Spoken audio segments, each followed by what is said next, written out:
আসসালামু আলাইকুম রহমতুল্লাহ।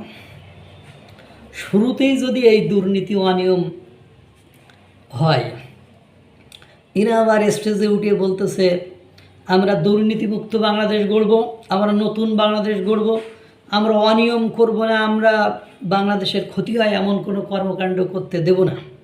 অথচ জন্ম থেকেই তারা অনিয়ম দিয়েই শুরু করেছে। আপনারা জানেন এনসিপির সহ 144টি নতুন রাজনৈতিক দল নিবন্ধনের জন্য ইসি অফিসে কাগজপত্র জমা দিয়েছে।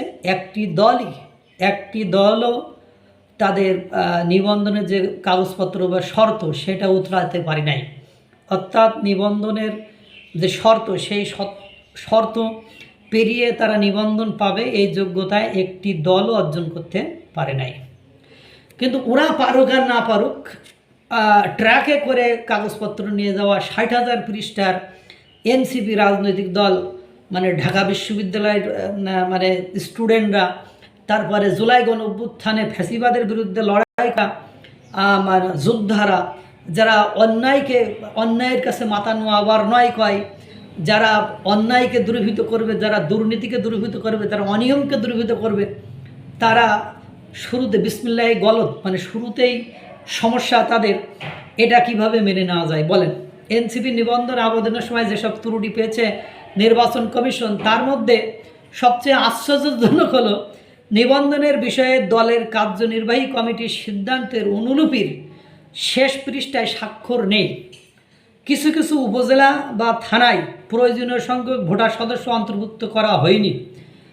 কিছু উপজেলা বা থানার বইয়ে অন্য উপজেলা বা থানার ভোটারদের অন্তর্ভুক্ত করা হয়েছে। কত বড় দুর্নীতি যে কিছু উপজেলা বা থানার বইয়ে অন্য উপজেলা বা থানার ভোটারদের অন্তর্ভুক্ত করা হয়েছে। কিছু ক্ষেত্রে একই ভোটারকে বারবার অন্তর্ভুক্ত করা হয়েছে। কিছু ক্ষেত্রে একই ভোটারকে বারবার অন্তর্ভুক্ত করা হয়েছে। এবার আরও মানে উদ্বেগের বিষয়, 25 উপজেলায় 200 ভোটারের স্বাক্ষর নিতে পারেনি এনসিপি। 200 জন ভোটারে 300 আসন পাওয়ার স্বপ্ন দেখে যারা, তারা একটা উপজেলায় 200 ভোটারের স্বাক্ষর নিতে পারেনি। এরা 200-300 আসন পাবে, নাউজুবিল্লাহ মিন যালিক। ঠিকানা সহ দলের সব কার্যকর জেলা দপ্তরের তালিকা দেওয়া হয়নি। ঢাকা ও সিলেট জেলা দপ্তরের ভাড়া চুক্তিপত্রের দলের নাম উল্লেখ নেই। ঠিকানা সহ সব উপজেলা থানা দপ্তরের তালিকা দেওয়া হয়নি। তারপরে আবেদনের সঙ্গে সংযুক্ত তহবিলের উৎসের বিবরণীতে তহবিলের পরিমাণ উল্লেখ করা হয়নি। এরাই আবার দুর্নীতিমুক্ত অনিয়ম, মানে এই যে এক জেলার লোক আর এক উপজেলার লোক আর এক উপজেলার নাম তালিকাভুক্ত করে দিয়েছে। এটা তো জেনে শুনে ভুল। এটা একটা বড় ধরনের পুকুর ছুরি যেটা বলে। আর তারপরে আজকে AK-47 যে বক্তব্য শুনলাম, যে AK-47 80টা রেডি কর, একেবারে সাফা করে ফেলবো। তারপরে পুলিশদেরকে বাস্টার্ড, মানে সেনাবাহিনীকে বাস্টার্ড বলছে। তারপরে প্রকাশ্যে গুলি করার হুকুম দিচ্ছে।